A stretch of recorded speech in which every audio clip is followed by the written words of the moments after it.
Hey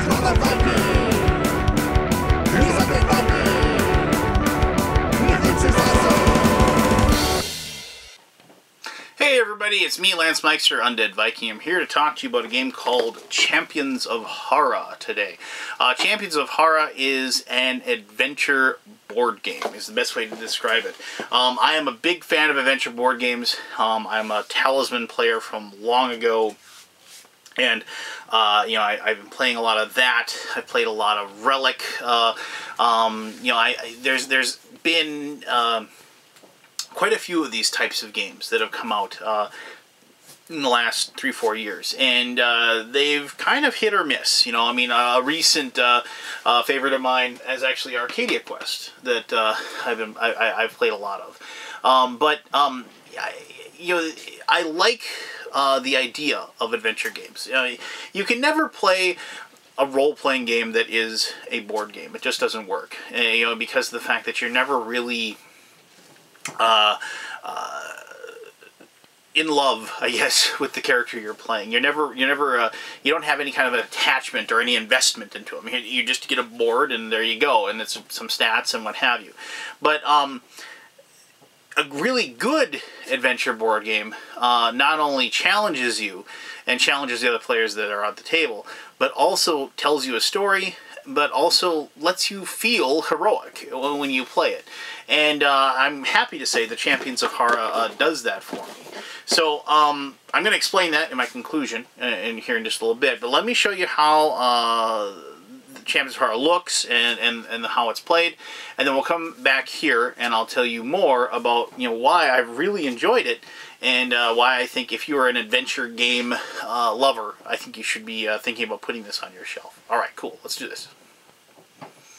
Alright, this is Champions of Hara, and as you can tell, this is a pretty big game board. And it's kind of unique in the fact that the game board is huge, but it's actually modular, because the game board will be changing a little bit after each turn. Basically, the middle of the board, which is the dojo, which is where your heroes will go back to train and use the experience that they've gained traveling around the worlds of Hara to improve their characters. They will get swapped out, and it'll move around and change places with these outside worlds as well. You can see that these outside worlds all have a stack of cards, and you'll also notice the cards, there's also some cards over there, and I apologize if you can't see them, but like the Dawn and Dusk cards, you can barely see those over there. They're all the same size as the hexes that are on these locations, and so they actually take the spot, if you will. And your heroes, which are all located in the dojo in the middle right there, will then move around these different worlds and have the worlds move underneath them and so on and so forth as the game progresses. And the whole point of the game is to experience these adventures, experience these monsters and challenges and rifts, and defeat them. And then gain these cubes over here that you'll then use to improve your character. Now, the game comes with 6 characters, and I'll show them to you here in just a second. But I'm just going to show you the one that I like playing. I like playing Persephone, mostly because I am not Homer's brother. I do dig Greek mythology, but and if you catch that reference, kudos to you. So you have your character, the picture, and then this is at the beginning of the game. This is how your character board will look. You will have 3 actions to start with and 100 hit points to start with. You will have no cubes anywhere. You'll have a base attack of 10. You have storage of 5, that's for the energy that you collect, those cubes that are over there. And then if you unlock an ability, you can get +5. And then you have these dials up here that show which energy you're attuned to, and those are things that you can modify as the game progresses. You'll notice over here these little spots that look like they've hit a cube perfectly. You're exactly correct, that's what they are. Once you collect energy by taking care of challenges or monsters or what have you out in the world of Hara, since you only can carry 5, you need to head back to the dojo. And once you get in the middle of the dojo, you can spend an action to attune yourself to the energy.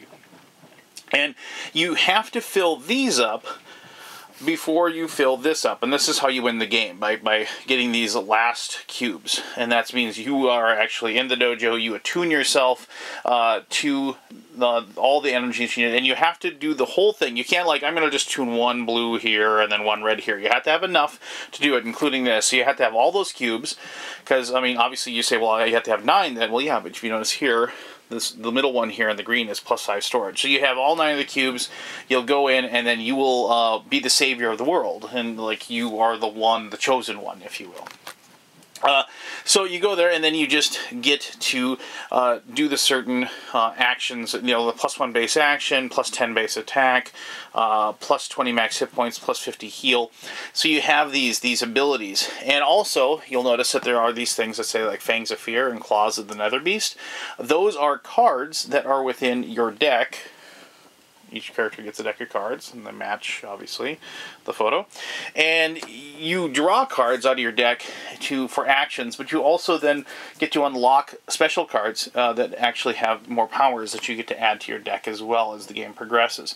And whereas all the heroes do look the same, obviously, and notice that you start off with one of each of the color there, but the special abilities are different, you know. So here's Unstable Disintegrator or Prototype Wormhole, you know, things like that. So that's the difference between the characters, but the base stats for each one is the same. So here's Thomas Evening. I'm just going to show you each one of these just so you can get a glimpse.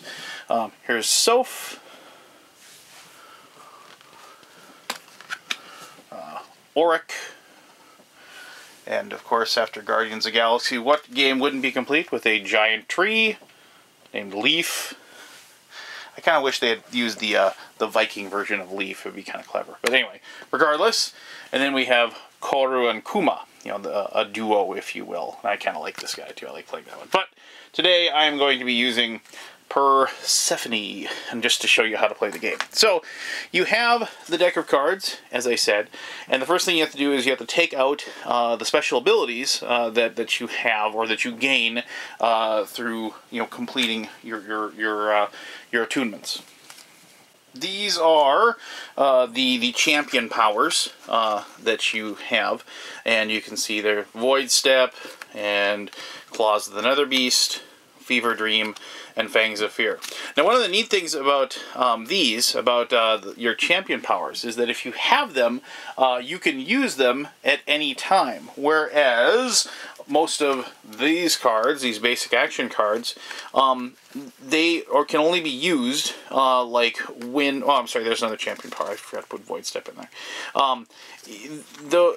These champion powers or whatever, you can't use them during another person's turn. Whereas, I'm sorry, the champion powers can be used during another person's turn, but the normal cards can't be used in that case. And most actions that you would do also can't be done during another person's turn, but you can use your champion powers. In addition, if you manage to find any items while traveling the world of the Champions of Hara, you also then can use items at any time as well. And, you know, that can usually be, it's usually in response to somebody else doing something, like somebody attacking you or somebody coming within range and you want to attack them, that sort of thing. So once you take out your champion powers, you set those aside because you don't have access to them yet, and you get to add them to your deck once you do have access. So if you unlock, you know, Fangs of Fear, you take out the Fangs of Fear cards. If you unlock Claws of the Nether Beast and so on forth, and then you add it to your deck. But I'm just going to show you some of these cards real quick. Some of these, you know, like, just have, like, move, and they have this bottom part, and I'll explain this bottom part to you. Some of them just have that. Spin. That tells you an action that you can use to spin one of the dials on your player card to change it up. But here's a spin that has this extra little bonus down here, and it says draw 1, then spin 2. Now, you can kind of probably guess that if your player board matches the colors, it doesn't have to be in order, mind you. You have to have a green, a blue, and one of any.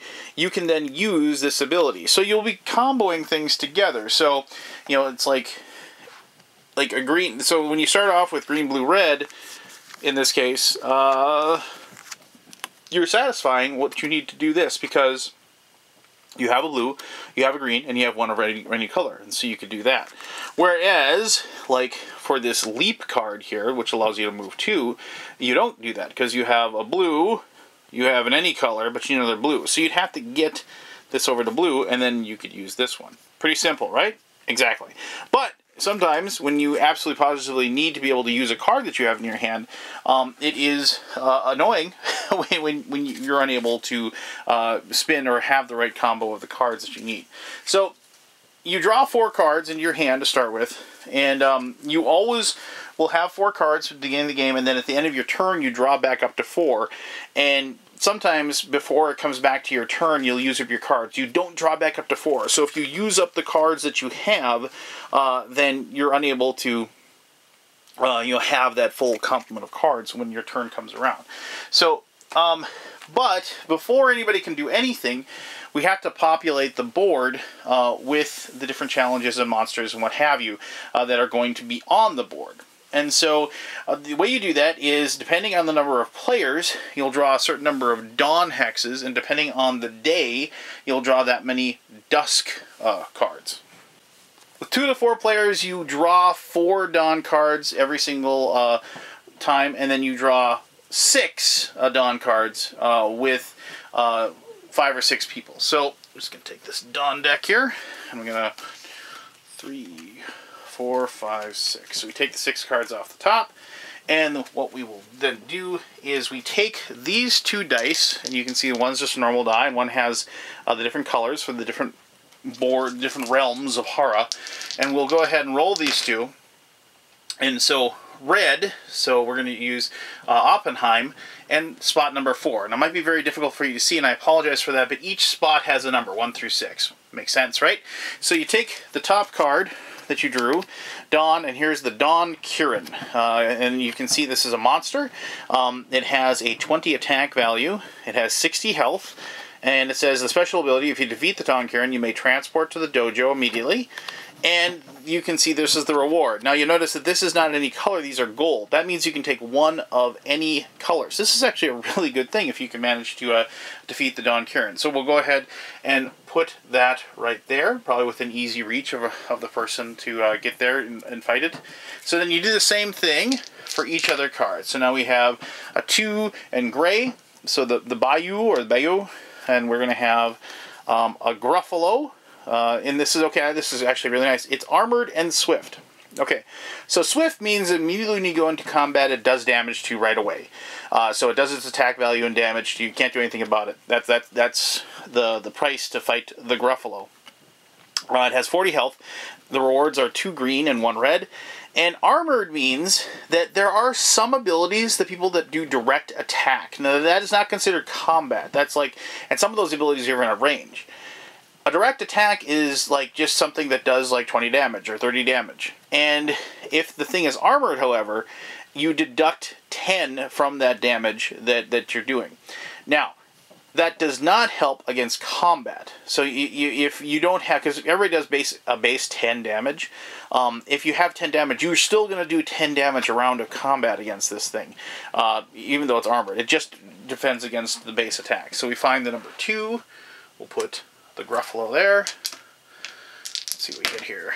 Another gray, number 5. Oh, I should mention that if you draw, if you roll the same number and location as a thing that already has something on it, you don't double up on cards in any way. You then shift down 1 to the next, so like if this was like, if I rolled a 2 gray, and since there's a 2 gray over there, I go down to 1, and then 1 to 6, 6 to 5, 5 to 4, 4 to 3, and so forth. If every spot on a world is full, which, could happen, but probably not likely, you just re-roll this die and until you get one that another different world that works. So here I have a Skybrary.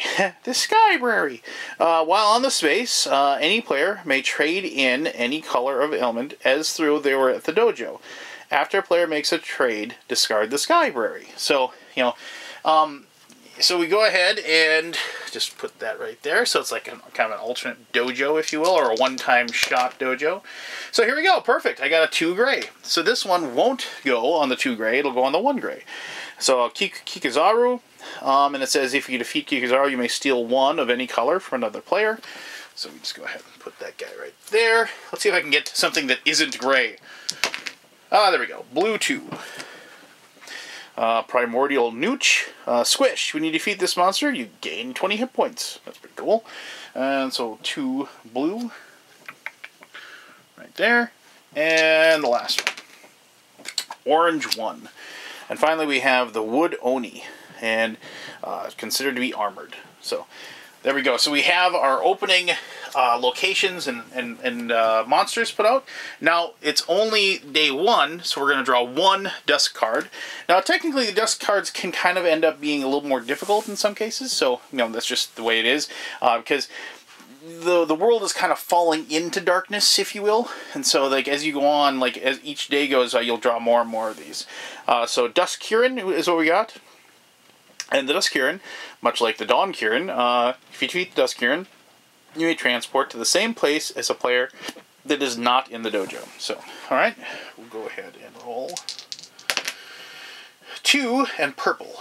So we'll put that guy right there. Something about the dojo I want to mention.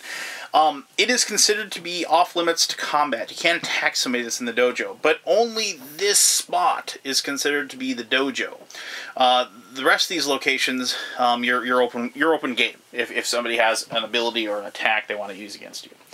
So once we've got all that set up, then each person will take their turn. You determine the first player or the draft priority randomly the first turn, and then it switches to the left after that. They just get this token. Now, that does not mean they go first. What it means is that they get to pick which one of these cards they want. You know, 1, 2, 3, 4, 5, 6. So you want to go first because there's something you want to grab, and then the draft priority will pick one. And then 2, you gain 10 hit points at the beginning of your turn. Once per turn, you may look at the top card of any world deck. Your first attack each turn does plus 10 damage. Gain 1 action, which is always good. And Morning Meditation. Draw 1 card at the beginning of your turn. So, but obviously the 1 goes, and the 2, 3, 4, 5, 6. And so if you go last, you might not have the option available to you that you want. So whoever has the first priority, and let's say Persephone was the one that had first priority, they really want to go and maybe attack that Dawn Kirin because you can get 3, if you can defeat it, you can get 3 cubes right away, then you could teleport right back to the dojo, and then you could go ahead and get one of your things filled out immediately. So, as we said, we draw 4 cards, like we had, and then we'll go ahead and survey our actions for the turn. The first thing you do at the beginning of your turn is you make sure you don't have any lingering effects that say at the beginning of your turn. A lot of those will come from the turn order that you are in. But sometimes you'll have items or different effects on you that you'll have to check as well. As soon as you resolve those, then you start kind of just figuring out the puzzle that is your hand and how you're going to use it to do what you want to do. And so, you're going to want to move, and you're going to want to, do different actions. Remember, you get 3 actions at your turn. And, technically, I'd have this up here, and you have, black cubes showing, 100 hit points or 3 actions to mark those things. But, obviously, I'm running out of table space here. So, just bear with me. So, we're going to kind of do it abstract-wise, if you will. So, we only have 1 move thing, which kind of stinks because, then it's one of those things where, we can't really get where we're going. But looking at your cards, you can kind of figure out, well, maybe we can figure something out here because we want to move to that Dawn Kirin so we can fight it, right? So what we can do is we can only have a move 1, but we do have the ability to move 3 if we can get all of our things facing the same way.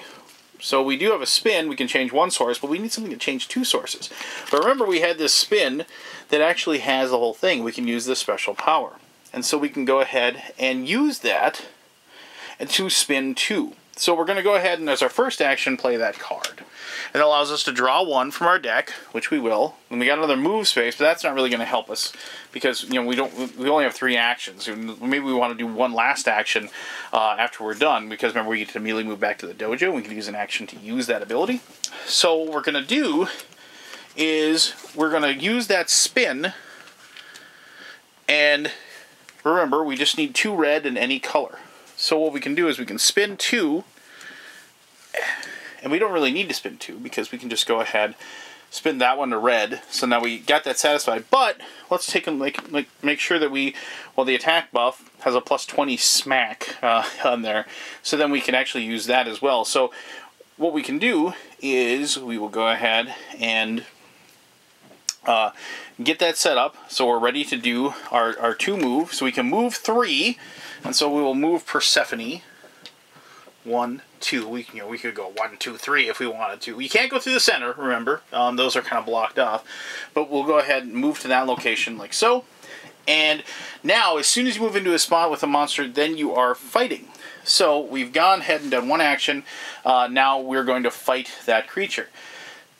Combat works pretty much, you do damage, they do damage. You do damage, they do damage. And you're in it until you either decide to flee, or you decide that, until the combat, you defeat it or you get defeated. Now, you don't die if you get defeated. If you get reduced down to 0, you lose the energy that you've collected, but not any of the progress that you've made. And then on your next turn, you'll roll, and then you'll appear randomly in one of the locations around the board. So we get there.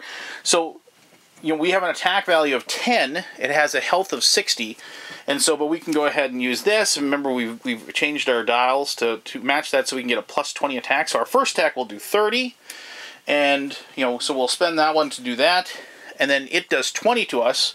So we'd mark down 100 to 80, like so. And then the next attack, we don't have any more abilities to. Well, I apologize. I should have spent that sprint to get to that location. I don't have any more abilities to do any more bonus, so I'm going to do 10. So I've done 40, and to its 60. And so then it's going to knock me down to 60. And then I'm going to attack again to knock it down to 10. It attacks me down to 40. And then I do the final 10 points of damage, and I've killed the Dawn Kirin. So now, what I can do is I can go ahead and take any 3 colors I want. So I really like that +1 base action. So I'm going to take 3 reds. And I'm going to use the special ability from defeating that creature. Just let me pick this up and move it off to the discard. And I'm going to use special ability. I'm going to teleport back to the dojo. And I'm going to spend these 3 cubes and add them to the middle spot. And so now I've got +1 action, and then from now on I will have my my little cube there on the 4 actions, if you will, because of the fact that I've collected that. And then the next person goes, the next person goes, the next person goes, and so forth. And then you actually do it a second time. You actually get 2 rounds worth of actions. And so now I probably want to heal or do something tentative, and because I've got almost no health left. And then we go all the way around again. And then after those turns are done, you will then move the thing onto the darkness, or the nighttime, if you will. And when you go into the second part of the turn, that is when you're going to be moving one of these pieces into the center and moving the center one out. So in this case, you just roll this die. It would be orange, and so I'm not going to pick this up right now. But and I know a lot of people are going to say, oh well, it's that's going to be really annoying to move the stuff. Actually, it's not. Especially if you got more. You're playing with several people. You just have one person. Grab the one tile, you pick it up, and then you pick up the other one and slap it down, and just like a puzzle. And if you're careful, nothing's going to fall over, and you don't have to worry about it. The orientation of the tile can never change. You can't spin it around or anything. So that's something to take care of. And then. Well, in the next turn, so if the dojo was here, after the next turn we rolled, that's strangely enough, orange, they just swap back, if you will. Or, if you rolled purple, the dojo would go here, and then the purple would go there. And so you can see that the world will actually start really shifting a lot on you. Now, that wasn't all the actions you can do. On your turn, you have the option of always discarding 2 of your cards to gain an action, because you're going to have to discard your cards anyway. It's always a good idea to do that, so keep that in mind, that is an option for you. And also, it should be mentioned that if you want, and you're just on a location, and you might be wondering, when do these decks come in? When you're on a location like this, you can just choose to explore that spot, and then you just draw the top card, and then you have a situation like, here's the unplugged crew, and so it's a monster and you'd fight it. And the first exploration on any location is free. It doesn't cost you anything, and no actions at all. If you want to explore again, then that costs you an action. So, just something to mention. And I should mention also, I'm kind of jumping around here a bit, I do apologize. When you're fighting, if you end up fleeing from combat, you just automatically get away, but whatever you're fighting gets one final attack on you as you're escaping. So, now, the game just continues like that, and day 2, you're going to draw more cards to place on the board, day 3, so on and so forth. Once you get to day 6, the game isn't over. If nobody has finished the quest, it just continues on. So, I mean, you don't have to, cancel the game, right? The world doesn't explode on you or anything like that. You will continue until one person is declared the hero of the world, or the savior, if you will, the one, the chosen. But here, I just wanted to show you, there's one other type of card, like sometimes you'll get... like you'll have things like this, like a rift, draw the top card of the dust deck, and place it on there. Sometimes you'll get a quest. Anytime you would gain an amount of hit points, you may instead put 1 charge counter on this card for each 10 points of healing done. If you put 3 counters in there, and then you return this quest back to the dojo, you gain 5. 5 of these dudes. So, or 5 green cubes. So there's quests in there as well, which are kind of neat. You'll have encounters, which are kind of like a random little thing, and then you just get to check things out and maybe get things. So here you follow the faint sound of music to a beautiful grove hidden deep within Oakenmoor. You find yourself becoming drowsy, enchanted by the mystical lullaby. If you roll odd, you fall into a deep slumber, lose all your remaining actions. Even, you manage to stay awake and are rewarded with an incredible display of the forest's power. Search the Dawn or Dust deck for a green rift and spawn it on your current space, then shuffle the deck. So, and then you might be saying, well, what's a green rift? If you have a rift on a space, it's something that you can close. The rifts are the idea that, these things that are kind of tearing apart the world. Here is, here's like a rift, a dual rift that has multiple colors, both green and blue. Costs 1 action, and as long as your alignment is that, you can then close the rift and destroy it, and then you get this reward. If you go ahead, like I said, you can search the Dawn or the Dusk deck. Here, I'll find a rift, you can see, and these obviously just show up randomly. And let me just find one for you quick here. So here's like a minor rift. Alignment has to be all red, 1 action, and you gain 3 red cubes for doing it. Those are fairly. It's just a matter of getting your attunement to fix that particular rift. And just let me show you a rift from the Dusk deck as well before we move on.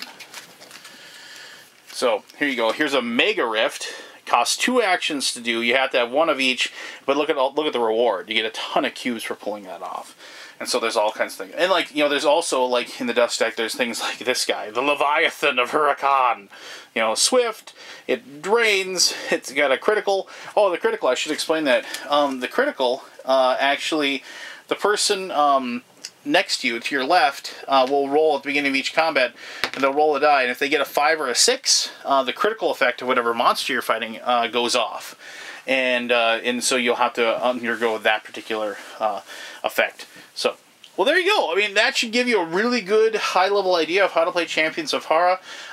This is exactly what I want from an adventure game as far as board games go.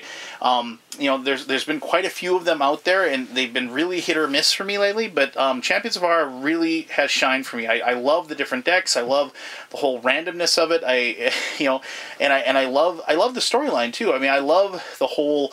It isn't just grounded in one type of theme. It isn't just fantasy. It isn't just weird neo Tokyo punk, or anything like that. It has a wonderful genre mix, if you will. But let me talk more about that in my conclusion. Alright, thank you very much for watching the gameplay portion of the video here. So that was Champions of Hara, and as I said, I really like how the board has all the different genres, if you will. You know, it has the spooky, it has the deep enchanted forest, it has the Badlands, it has, you know, the kind of like the weird dark world, it has the neo-punk Tokyo. You know, like I mentioned, all those little things, you know, they kind of sell me on it. It isn't just fantasy. It isn't just space. It's got all of these different things going on. And it has a really nice kind of, well, comic book feel to it. And it, you know, I mentioned that a lot because they actually, when I got sent the game, I got sent actually a comic book that talked about the game as well. So, you know, it's one of these, like, really neat ideas. I mean, I like the basis of the story, that there's basically this world of Hara that has all these different energies that are attuned to it, and these energies created the world.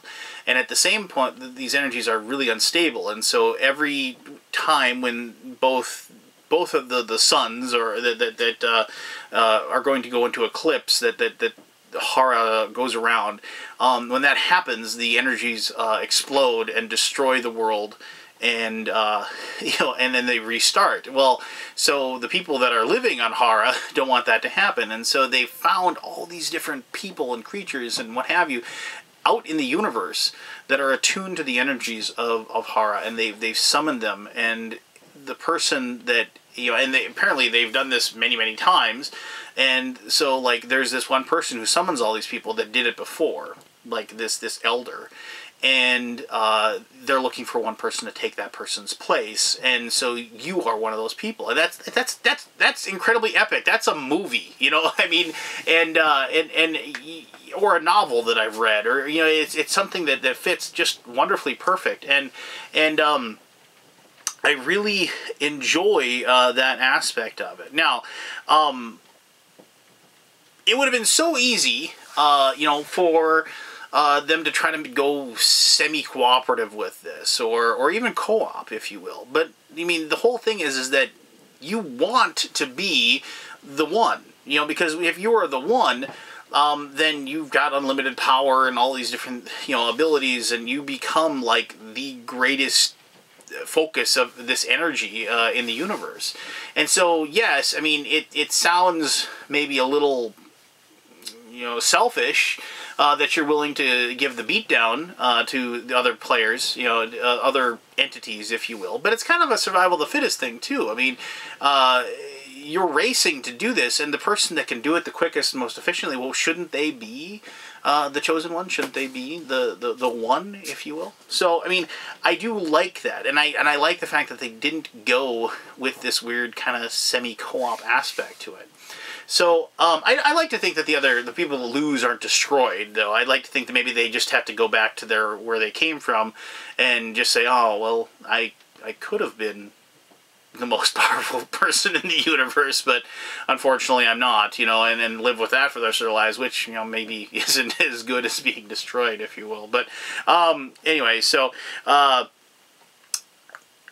about the game itself, I mean, I enjoy the mechanism of it. I like being able to look at other people's player boards and know immediately where they're at, you know, as far as their power. I mean, like games like Talisman or Relic, you know, you can kind of get an idea of how tough somebody is or how powerful somebody is, but you don't know whether or not they'd be actually able to totally go into the endgame scenario unless, you know, could they do it now? Well, probably, you know, or maybe they need a little luck or whatever to do it. In this one, you can tell exactly where somebody is when they're getting close.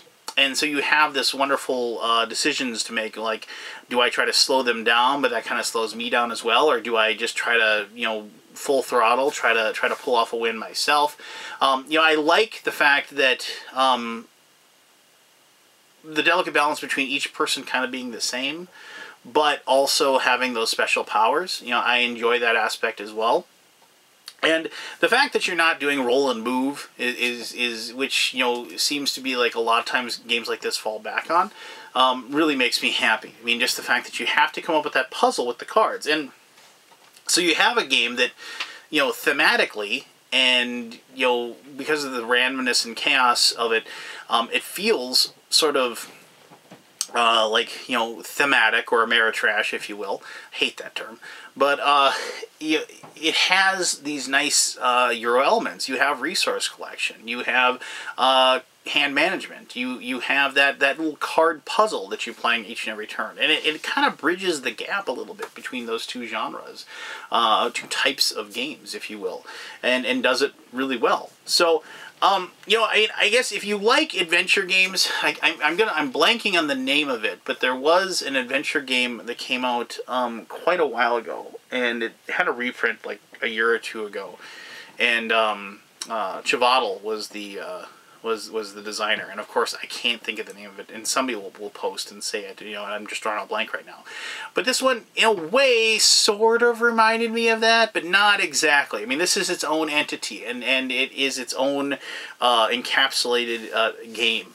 And it has a lot of unique experiences. It has some wonderful moments. I love the little quests that you run in. I love the little encounters. The only thing I wish this game had was even more of each deck. And I'm sure there's expansions and things they could do. I mean, you know, this deck, these decks that they have for each of these individual worlds. I mean, this is probably as big as it needs to be technically because of the fact there's only 6 spaces, and you have to actually go to these spaces and try to draw these cards to do it. But you know, no offense. I mean, I wish that this was even larger. You know, I mean, like make the deck this big so I can have this giant deck, and so I'll never see all the cards in one particular game. I mean, you could theoretically pull that off and see all the cards in the game. I forgot to mention one thing that actually I thought was really cool. On the backs of each one of these cards, you can see that, like, this has green, like large green ones and small red ones.